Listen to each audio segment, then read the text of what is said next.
Assim como cai a chuva do céu e não torna para lá, mas rega a terra, dá a semente e o pão ao que come, assim é a palavra que sai de minha boca.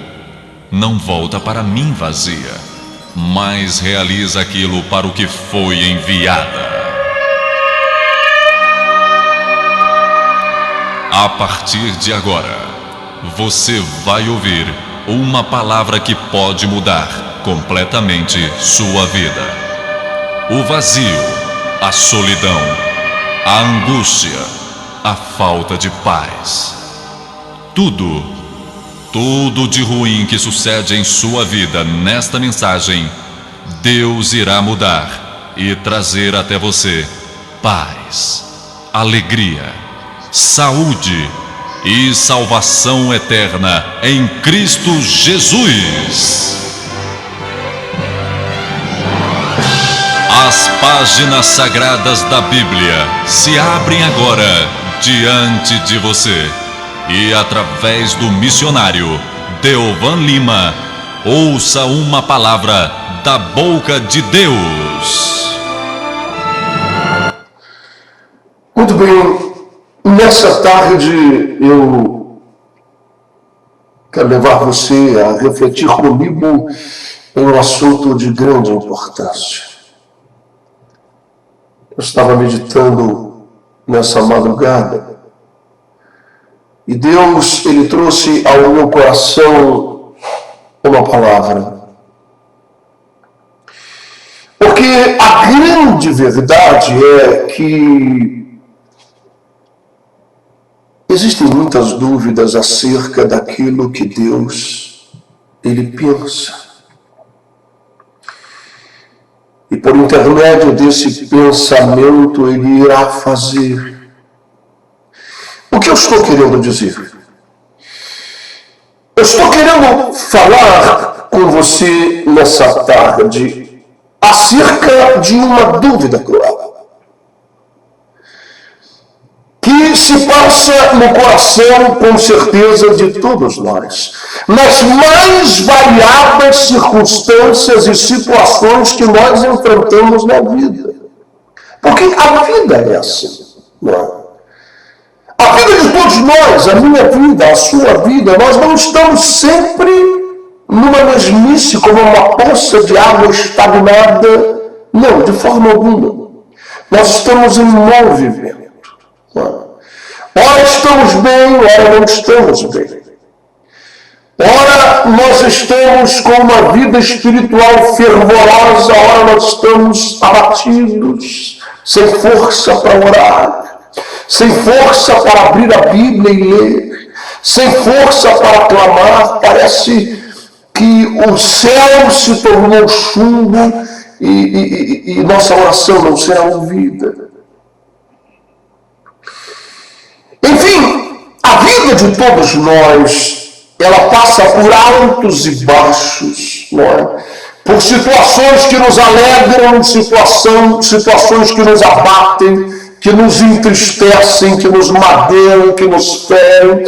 E dentro de todas estas circunstâncias e situações que nós vamos vivendo, muitas vezes nós ficamos pensativos acerca do que está no coração de Deus. Porque grande verdade é que Ele não perde o controle, Ele não perde as rédeas de nossa vida, de nossa história em momento algum, e disso nós sabemos. Mas o que acontece é que, por causa de tanta variação de circunstâncias, de situações, de sentimentos, de emoções, nós somos levados a ter esse questionamento. Você lembra, com certeza, da história de Jó. E você sabe que Deus jamais perdeu o controle da história dele, da vida dele. Não é verdade? Você que lê... Agora, ler a história é uma coisa, não é? Viver ela é diferente. não é? Se um dia a tua história pudesse ser escrita e alguém lesse, é tão fácil virar uma página de um livro, ler alguns capítulos, não é verdade? Porque aquilo não doeu na pele, aquilo não correu na veia, não é? O choro, o pranto, a dor, a desilusão, a decepção, a tristeza, a mágoa, o ressentimento, a ferida, todas essas coisas passam a ser apenas letras impressas numa gráfica qualquer, um pedaço de papel.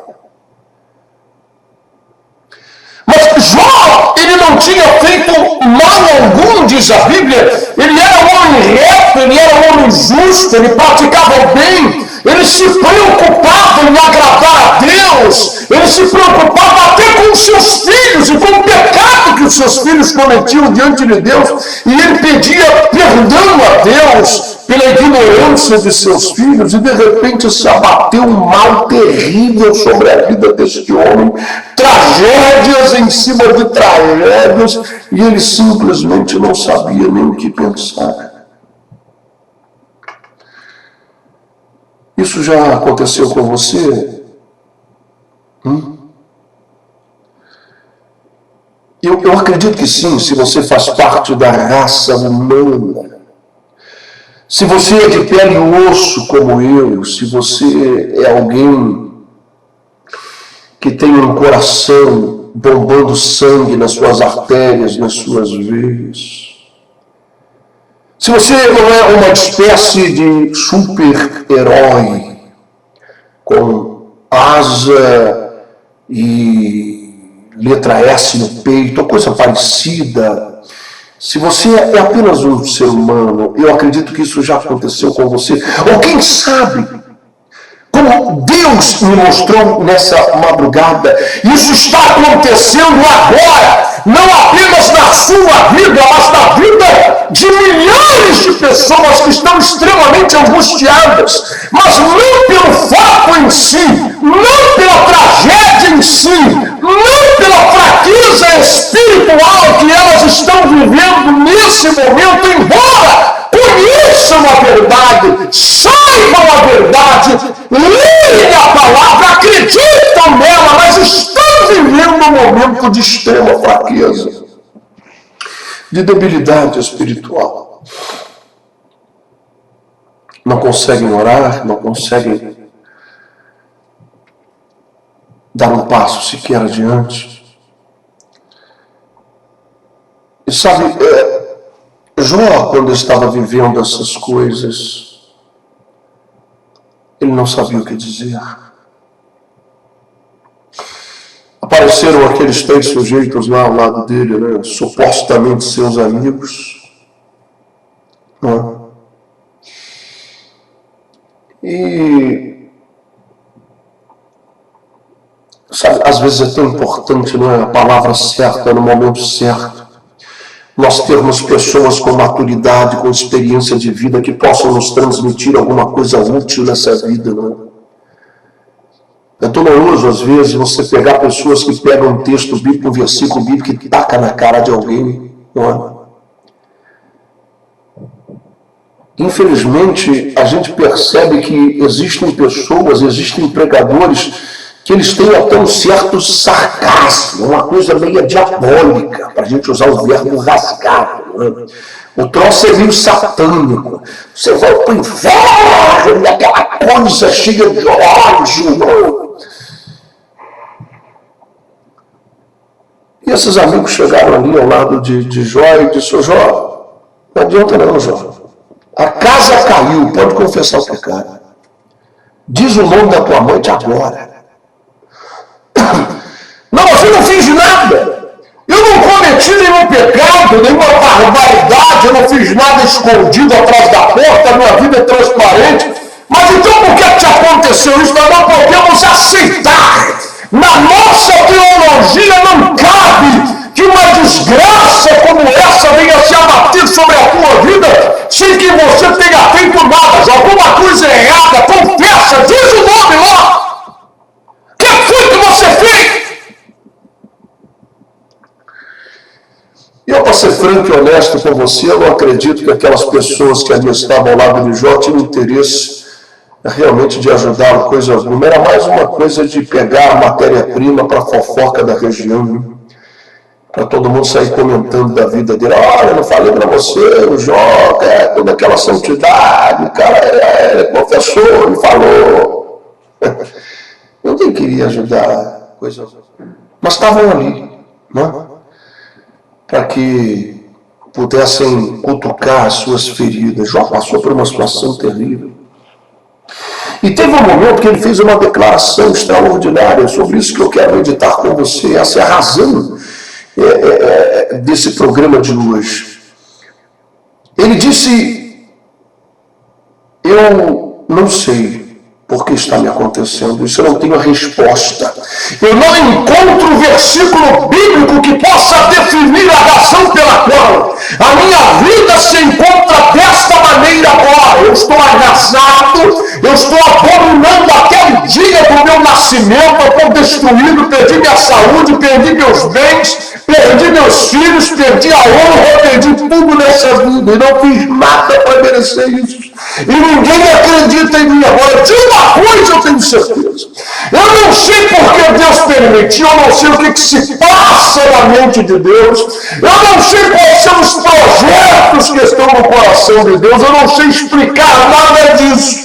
Mas uma coisa eu tenho convicção, eu tenho certeza absoluta, isso ninguém arranca do meu peito, isso é um alicerce que me mantém vivo. Eu sei que o meu Redentor está vivo e que Ele se levantará sobre a terra e os meus olhos verão a Deus. E é verdadeiramente assim, sabe? Nós não somos doutores em divindade. Tem gente que se relaciona com Deus mais ou menos como um estudante de medicina ou o garoto no colégio que está aprendendo sobre biologia e alguém dá uma rã para ele, morta, e ele passa uma faca e disseca a rã e abre aquele sapo e começa a examinar, e o professor vai dizendo: isso é isso, isso é aquilo, aqui é o intestino, aqui é o fígado. Então, existem algumas pessoas que eles se relacionam com Deus como se eles pudessem dissecar, não é? Eles pegam aqueles versículos bíblicos como se pegam uma rã, um sapo, e abrem no meio, e você diz: isso é aquilo outro, é dessa forma, dessa maneira, é assim que Deus faz, esse é o pensamento de Deus. E de repente situações acontecem na vida que você não tem nenhuma explicação para isso. E a coisa mais lúcida e lógica a dizer é simplesmente afirmar: eu não sei porquê. Eu não sei o que se passa na mente de Deus, eu não encontro uma explicação. Nós precisamos ter um alicerce. Sabe, nós precisamos ter um alicerce na nossa vida. Uma coisa, uma verdade, ela tem que ser inabalável, senão nós não suportamos, senão nós naufragamos. Porque a grande verdade é que nós não conhecemos os mistérios da mente e das decisões de Deus e das permissões de Deus na história de cada um de nós. Sabemos apenas que Ele é o dono do reino dos céus. E sabemos que Ele está preparando um povo especial, uma geração de sacerdotes, um povo eleito, experimentado na fornalha. Sabemos que Ele está preparando um povo especial para morar no reino dos céus. E por esta razão, Ele sem dúvida permite uma série de circunstâncias, de situações para provar a nossa fé. Porque palavras, meu amigo, meu irmão, minha irmã, você que me ouve, ou você que me vê em algum lugar, palavras são apenas palavras que o vento arrasta. Sabe, e Deus, Ele provoca situações e circunstâncias na vida para provar estas palavras que você diz. Eu te amo, Jesus, tu és a minha vida, tu és o maior tesouro da minha vida, eu estou consagrado a ti. Você está dizendo palavras e Deus provocará circunstâncias para provar essas palavras. Provar, e eu vou te dizer uma verdade, não para Ele que conhece o nosso caráter, nossa personalidade, o nosso íntimo, ele sonda, como disse o rei Davi, tu me sonda, tu me conhece antes que a palavra chegue em minha boca, antes que meu cérebro ordene uma palavra e a minha língua diga essa palavra, tu já sabes o que eu vou dizer. Tu conhece quando estou sentado, quando estou deitado, meus pensamentos, meus sentimentos, tudo tu sabes. Mas é para provar e para expor, para exteriorizar para nós próprios e para as outras pessoas ao redor quem verdadeiramente nós somos. E muitas vezes quão distante estamos das palavras que pronunciamos em relação a Deus, em relação à nossa confiança, em relação à nossa fé, em relação à nossa consagração a Ele. Não foi isso exatamente o que aconteceu no final? Foi ou não foi? Não foi isso que Satanás propôs a Deus? Está lá no livro de Jó. Quando Deus disse, olha Satanás, tu viste lá o meu servo Jó no íntegro reto, ele se desvia do mal, ele se afasta daquilo que não me agrada, ele procura fazer as coisas corretas, ele procura agradar o meu coração. E então Satanás disse, ele faz isso porque tu tens cercado ele de bênção e de bens. Tu tens prosperado a vida dele. Deixa eu tocar nele, tu vai ver ele vai blasfemar na tua face. Deixa eu tocar nele, tu vai ver que tudo que ele tem feito, tudo que ele tem falado, é porque tu o tem abençoado, é porque ele não anda em aperto, é porque as circunstâncias são favoráveis a ele.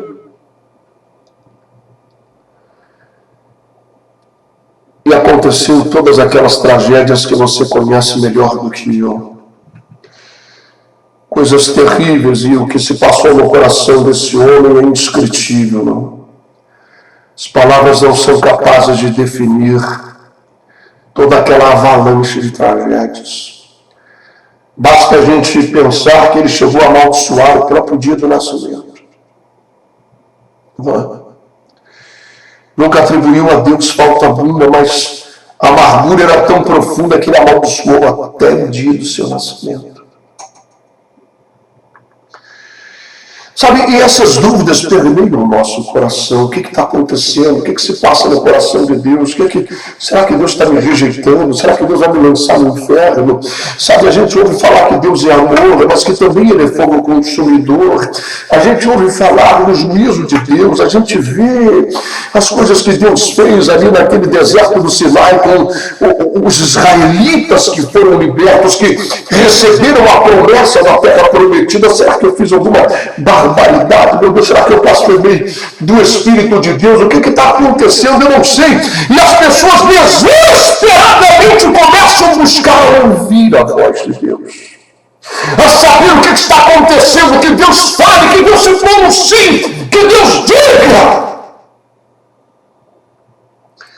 para tirar de seus corações a dúvida cruel. E isso é algo tão violento, tão forte, que você se lembra da história do rei Saul, não é? Tendo em vista que Deus não falava com ele, nem por sonho, nem por Urim, nem por Tumim, nem pelo profeta, ele foi buscar uma feiticeira e foi consultar uma feiticeira, para que a feiticeira trouxesse Samuel para falar com ele.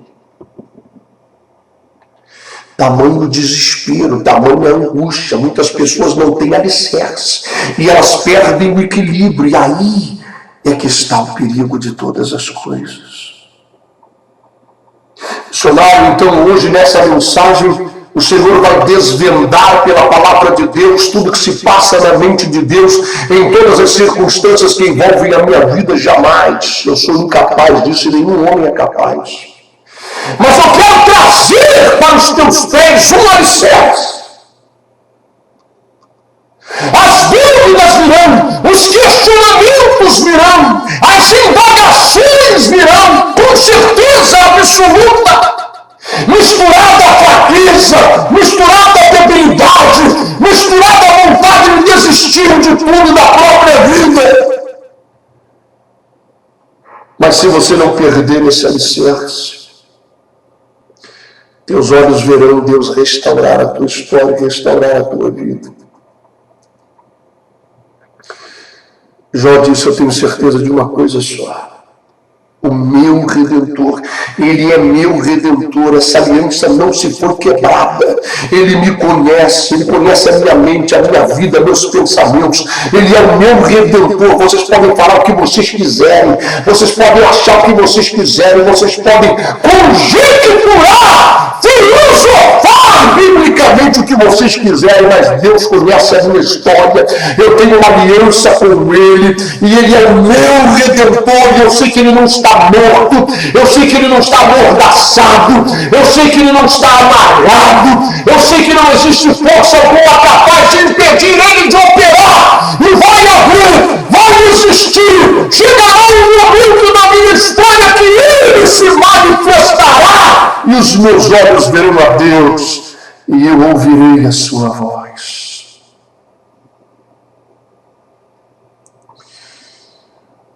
Nessa madrugada, Deus, Ele me trouxe uma revelação na mente do rapaz, daquela história criada por Jesus. Quando ele falava sobre os aspectos que envolvem o caráter de fariseus, de gente hipócrita, fingida, de gente travestida de religiosidade, mas oca e vazia por dentro, sem amor, sem misericórdia. E na história criada por Jesus, ele fala de um homem muito rico, e nós discernimos a história de Jesus entendendo que esse homem é o próprio Deus. Dono de uma grande fazenda, ele tinha 2 filhos, e o mais novo, de forma irresponsável, impensada, inexperiente, começou a dar ouvido ao cochicho do diabo. E foi seduzido pelo canto da sereia e pediu ao seu pai a parte que lhe cabia da sua herança. O diabo cochichou no seu ouvido, né? Disse, olha, você, rapaz, você é rico, mas o que adianta você ser rico? Está aqui no meio desse mato, dessa fazenda, né? Estrume de vaca, de boi, de cavalo para todo lado, você é rico, não adianta nada. Seu pai é um homem forte, fazendeiro, não, o sujeito se alimenta bem, não fuma, não bebe, não usa droga, mas não tem pouco. Põe para lá de 100 anos. E quando ele morrer e deixar a herança para você, você também já está velho, já perdeu sua vida. Faz o seguinte, pega a metade da herança, perde a parte que te cabe da tua vida, desfrutar. Né? Esses enganos, essas iscas que o diabo lança para seduzir as pessoas, não é? E você conhece bem a história, ele foi, se arrebentou todo, né? Amigos, paixões, amores, promessas, e tudo aquilo acabou junto com o dinheiro. Quando ele gastou todo o dinheiro do pai com presentes, joias, festas e toda aquela coisa aí, quando ele viu, ele não tinha mais nada. E as pessoas que diziam ser suas amigas viraram as costas. E as mulheres se diziam extremamente apaixonadas por ele e cuspiram na cara dele. Ou seja, ele percebeu que não tinha ninguém, que os sentimentos eram falsos, que tudo aquilo ali era uma ilusão, que ele caiu no conto do vigário, ele caiu numa armadilha. E agora? O que pensar? Voltar para casa? depois de tanto tempo, depois de ter perdido tudo que o pai trabalhou e juntou, ele perdeu, gastou tudo com meretrizes. Não, o pai devia estar muito irado com ele, muito revoltado. E ele então tomou a decisão de procurar um emprego, mas ninguém lhe dava nada. Ninguém lhe dava nem sequer um emprego digno. E então, a única pessoa que lhe deu um emprego foi algo humilhante, degradante. Degradante para qualquer ser humano, mas para um judeu a quem estava sendo contada essa história, era algo muito baixo, muito vil. Porque o porco, para eles, tido como um animal imundo. E esse rapaz arrumou um emprego para cuidar de porco. Mas pior, a coisa baixou ainda mais o nível, porque Jesus, ele diz nessa história que a situação do rapaz se tornou tão degradante que não apenas ele cuidava de porco, mas ele tinha desejo de comer a comida que era dada aos porcos. E nem isso ele tinha, nem isso lhe era dado.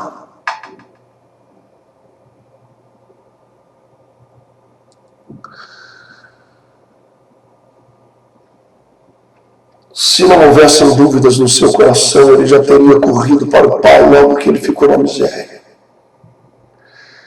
Mas ele não sabia o que se passava no coração do pai. O seu pai não era trouxa, era um fazendeiro severo, era um homem sério. Não é? Ele não podia chegar lá com a cara lavada dizendo: perdi tudo, papai. Seus atos, sem dúvida, teriam consequências. E ele tentou de toda forma se esquivar de ter que voltar. Justamente por essas dúvidas, por esses questionamentos, por não se saber o que se passa realmente na mente de Deus, quais são os propósitos de Deus nessa situação, de que tipo de consequências teremos por essa circunstância que nós estamos passando, e as pessoas começam a ter medo. Até que ele chega à conclusão e diz assim: sabe de uma coisa, eu vou me levantar, não vou continuar assim, nem comida de porco eles me dão. Eu vou voltar para a casa do meu pai, e quando eu chegar lá, eu vou dizer a verdade para ele: eu fiz uma besteira enorme, meu pai. Hoje eu entendo, hoje eu enxergo, eu não te dei ouvidos, o Senhor me aconselhou, o Senhor falou que eu ia me dar mal, que isso era uma ilusão, eu não quis te ouvir, eu estava seduzido, empolgado na minha inexperiência, mas eu estou aqui, eu quero pedir, meu pai, me recebe como um empregado. Eu não tenho direito mais de ser considerado seu filho. Eu reconheço que eu pequei, que eu errei, que eu fiz aquilo que é abominável. Mas eu quero pelo menos viver de forma digna. Eu quero que o Senhor me receba como um empregado da sua casa, porque pelo menos comida eu vou ter. Pelo menos um trabalho digno. Eu sei que o Senhor não vai me colocar para cuidar de porco, e pelo menos um arroz e feijão, uma farinha eu vou ter. E ele ensaiou esse discurso, você sabe disso, não é? Ele foi pelo caminho fedendo a porco, não é? Todo sujo e lameado. E ele foi ensaiando essa história: eu vou chegar, eu vou dizer, meu Deus, ele vai me dar um tapa, meu Deus, o que ele vai fazer? Talvez ele me expulse. O que vai acontecer? Ele vai brigar comigo severamente, ele vai me espancar, ele vai me expulsar de lá, eu vou desfalecer, porque eu reconheço que dúvidas permeavam o coração daquele indivíduo da história de Jesus. As mesmas dúvidas que haviam no coração de Jó. A mesma dúvida que havia no coração daquele homem cheio de lepra, você lembra dele? Aquele que tomou a decisão, aquele que estava numa caverna qualquer, jogado lá para morrer, como todos os demais. A lepra naquele período não se cogitava a menor esperança de cura, e as pessoas eram destinadas a viver num canto qualquer da cidade isoladas, porque é uma doença contagiosa, não poderiam mais ter o convívio com os familiares, com os vizinhos, com os amigos, nem no trabalho, nem nada, era ficar aí até morrer. Era ver sua carne apodrecer sobre os seus ossos, sem esperança, sem expectativa, sem sonho, sem nada, até morrer. E notícias foram chegando de milagres, de gente ressuscitada, de cego vendo, de prostitutas se tornando em santas mulheres, demônios saindo gritando. Ele disse: esse homem é o Filho de Deus, ele é o Messias. Eu sei que ele tem poder, ele é o Filho de Deus, ele é o Messias. Agora eu não sei o que se passa na mente dele. Eu não sei se ele nem sequer liga para mim, ou sabe da minha existência, ou sabe do meu drama, ou sabe do que está acontecendo comigo. Eu não sei, eu sei que ele tem poder, eu não sei se ele vai querer, mas eu vou lá.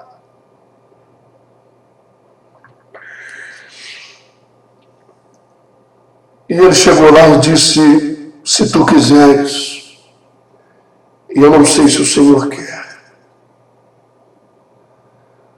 mas eu tenho uma certeza, uma convicção, eu sei que tu podes.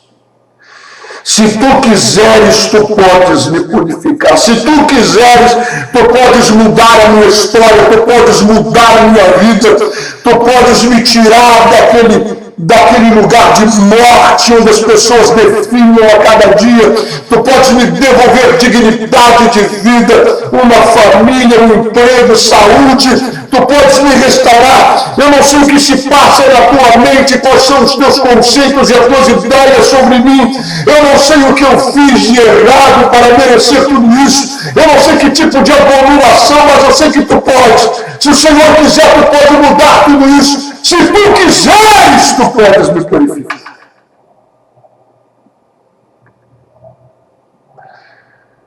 Jesus colocou a mão sobre a cabeça com feridas abertas daquele leproso e disse simplesmente: eu quero, seja limpo agora.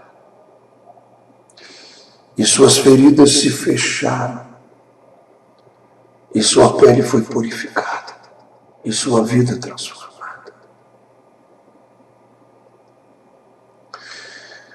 Quando o garoto da história de Jesus foi se aproximando da casa, seus joelhos começaram a tremer.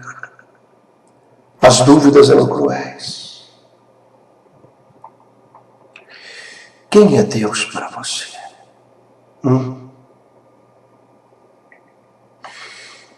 O que Deus pensa sobre você? Quais são os propósitos e as intenções de Deus? Sabe, às vezes querem colocar a imagem de Deus para nós